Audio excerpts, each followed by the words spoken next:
जय जगन्नाथ नुआ वीडियो रे आपण मानक स्वागत। आशा करछि आपण माने समस्त भले थिबे। एक दुख खबर आपण जानि थिबे ना नै जानि जेतिबा जान ना दे देखि देबे पेपर टी न्यूज भी आपण भी देखि देबे। आपण सुनि देबे मझी आकाश रे तेल सरी गला भाई। से जो घटना से जो हम गोटे उड़ाज रे जाइथिलु मोर तो थिला प्रथम एक्सीडेंट थिला।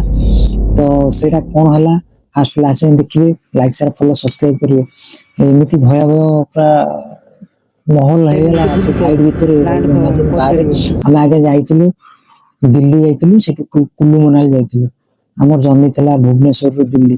तो फास्ट देखंतु सुनंतु कोन हेछि जेतेबेले हम ट्रेन रे गलु रघुनाथपुर स्टेशन रे ट्रेन इंजन टी खराब हो गला। तो से वीडियो टी भी इधर देखंतु आसिक रघुनाथपुर स्टेशन रे पहुंचेलु घंटे हेलानी ये दुरंतो एक्सप्रेस इंजन पूरा खराब हो गला। तापर इंजन भी ठीक हेला हम सेटु बाहरी पळे आइलु। तापर कोन हला दिल्ली रे पहुंचलु सब बुला बुली हेला दीटा जगह बुलिलु जेहेतु हमरो फ्लाइट माने बस थिला राती की। तो हम किछि दी तीनटा जगह बुलिलु मार्केटिंग करिकि हम दिल्ली रो बस धरलु। तो बस टी लागिला ठीक ठाक थिला सब भलो बस थिला। त आपण जानिथिबे भलो बस रो भलो फैसिलिटी थाए आ कंफर्टेबल लागे बसिया पे कंफर्टेबल लागे। तो आम जो बस रे गलु मनाली थाए जमारू 70 किलोमीटर पाखापाखि थाए डिस्टेंस थाए 70। तो भोर होता 4टा। तो ड्राइवर जनटी आम लगे गोटे चाह दुकान जमीक आप जानते चाह पीले भल लगे माइंड फ्रेश लगे जी जहाँ खाଇବା कथा से गोटे होटेल लगे सेठी कौन है सब सरला 10 मिनट 15 मिनट जो दिखाई टाइम। तो से समय आसी गाड़ी में बसिले गाड़ी स्टार्ट हेलानी ये सेकेंड प्रोब्लेम। गाड़ी जिते जंपर फंपर माइले अन्य बस बोले गला भी आसिक हेल्प कले कि बट से स्टार्ट हेला नहीं। बस बैटरी खराब है तो भाई हम काम करसुन किंतु चेष्टा टिके विफल हो किसी आरेंजमेंट भी हो पारनी। बस वाला भी आसुचंती किसी रही जंपर भी मराला किंतु हो पारनी कौन करवा। ड्राइवर जन कौन कले ना प्रति बस जो आसए जो सीट भी खाली थाए से सीट रे जड़े 2 जन 3 जन एम करके पठाऊँ। से सब आमर भी आसला पाली आम भी जो 6 जन थिलु से 6टा सीट हमको मिल जाइए गोटे बस रे। ये वीडियो देख चलो इसमें चलेंगे अभी। आम से बाहर की मनाली कुल्लू तो न मनाली आगे पहुंचू। तो मनाली सब बुलाबुली कलु सब बढ़िया है। एक्सपीरियंस आम जड़े सान भाईटा अच्छे राजा सी आमको टिकेट कर पैकेज टी कर आउ जन कविता जी जड़े अच्छा सी मनाली सी भी पैकेज आमको बहुत हेल्प कले पैकेज सी भी करते। तो आम भल बुलाबुली कलु बुलवा भितर आम जो आसिलु रिटर्न। तो रिटर्न सब ठीक ठाक थिला किसी असुविधा हलानी। जिते आम दिल्ली रे पहुंचलु बुलाबुली कलु पुणी आउथरे जेहेतु आम दिल्ली रे आम गोटे पैकेज नहीं बुलाबुली कलु।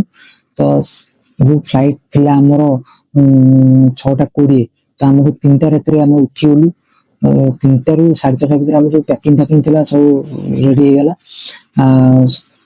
सेठू आम बाहर गलु एयरपोर्ट जाऊ ठीक टाइम रे पहुंच जाइए एयरपोर्ट रे सब काम ठीक है किसी भी असुविधा है नहीं।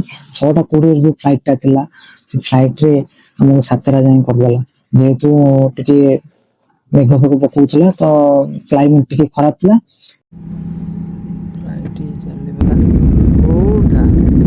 तथापि 15 मिनट टिके 20 मिनट लेट है तापर टेकअप कला उड़वा को लगला। तो मझी आकाश रे आप जानते गोटे पायलट जन जी कही दिखती फ्यूल सरीगला आमको टेक्निकल इश्यू जो आम दुखित आम पुणी दिल्ली रिटर्न जाऊँ भाभी जल्दी पहुंचे देखला कौन अलाउंस कला रिटर्न जो फ्लाइट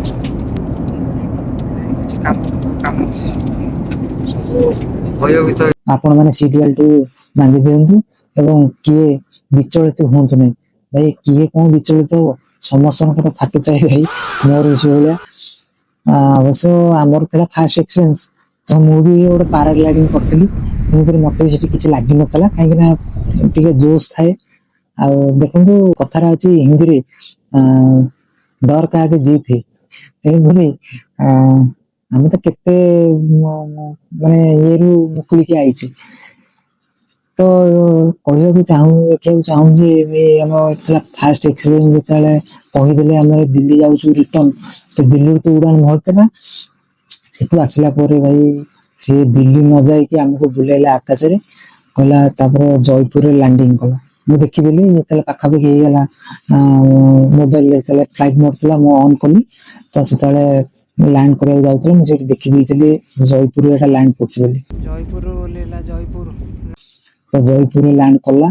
ଆମେ ସେଠି ଦେଖିବାକୁ ପାଇଲୁ ଯେ ଜାହାଜରେ କୁଆଡେ ଇନ୍ଧନ ନାହିଁ, ଫ୍ୟୁଲ୍ କିଛି ପ୍ରୋବ୍ଲେମ୍ ଅଛି ବୋଲି। ଇନ୍ଧନ ସରିଯାଇଛି। ଏମିତି ତମର ସରିଯାଉଛି, ଲୋକ ଏଠି ଛାନିଆ ହେଇଗଲେ, କଣ ହେଇଥାନ୍ତା। ପ୍ରଭୁ ଜଗନ୍ନାଥ ଯାହା ହଉ କାହାର କିଛି ଅମଳ କରିନାହାନ୍ତି, ସବୁ ଭଲରେ ଭଲରେ ହେଇଗଲା। ଯେହେତୁ କଣ ଟେକ୍ନିକାଲ ଇସ୍ୟୁ ଥିଲା ସବୁ ସଲ୍ଭ ହେଇଗଲା। ଇନ୍ଧନ ବି ପଡିଗଲା, ତେଲ ପକେଇଦେଲେ। ଜାହାଜରେ ତେଲ ସରିଯାଉଛି, କ୍ୟାପ୍ଟେନକୁ ଜଣା ପଡୁନି କେମିତି କେଜାଣି କଣ ହେଇଛି। ଆମେ ସେଇଠୁ 1.5 ଘଣ୍ଟା 2 ଘଣ୍ଟା ପୁରା ରହିଛୁ। 2 ଘଣ୍ଟା ରହିଲା ପରେ ଯାହା ଟେକଅପ୍ କଲା। ଜୟ ଜଗନ୍ନାଥ, ଜୟ ଜଗନ୍ନାଥ କହିକି ବାହାରିଗଲା। ଆଉ ସିଟ୍ ବେଲ୍ଟ ବି ଲଗେଇଥିଲୁ ଟାଣିକି, ଖସି ନଯାଉ। ଏବେ ଟେକଅପ୍ କରିବେ। ପାଖାପାଖି 1.5 ଘଣ୍ଟା ଲେଟ୍ ହେଇଗଲା ଆଉ।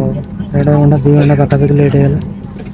1:55 ମାନେ ଥିଲା ଉଡ଼ିବାର, କିନ୍ତୁ ଆସିକି ଗୋଟେ ଏମର୍ଜେନ୍ସି ଲ୍ୟାଣ୍ଡ ହେଇଗଲା ଆଉ। ପ୍ରଭୁ ଜୟ ଶ୍ରୀରାମ, ତାଙ୍କର କୃପାରୁ ଆମେ ଆଜି ଉପରକୁ ଉଠିବୁ। ଫ୍ଲାଇଟ୍ ଆମର ଟେକଅପ୍ କରିବ। ଆଉ ଭିଡ଼ିଓକୁ ଟିକେ ବନ୍ଦ କରିଦେଉଛି। ଆସିକି ବିଜୁ ପଟ୍ଟନାୟକ ବିମାନ ବନ୍ଦରରେ ପହଞ୍ଚିଲା। ଆମେ ଭୁବନେଶ୍ୱରରେ ପହଞ୍ଚିଗଲୁ। ଏଇଟା ଥିଲା ଆମର ଫାଷ୍ଟ ଏକ୍ସପିରିଏନ୍ସ। ଭାଇ ଯାହା ହଉ, ମୁଁ କହିବାକୁ ଗଲେ ମୋର ତ ସେକେଣ୍ଡ ଲାଇଫ୍ ଥିଲା, ଏଇଟା ହଉଛି ମୋର ଥାର୍ଡ ଲାଇଫ୍। ଥାର୍ଡ ଲାଇଫ୍ରୁ ପ୍ରଭୁ ଜଗନ୍ନାଥ ଯାହା ହଉ କାହାର କିଛି ଅମଳ କରୁନାହାନ୍ତି।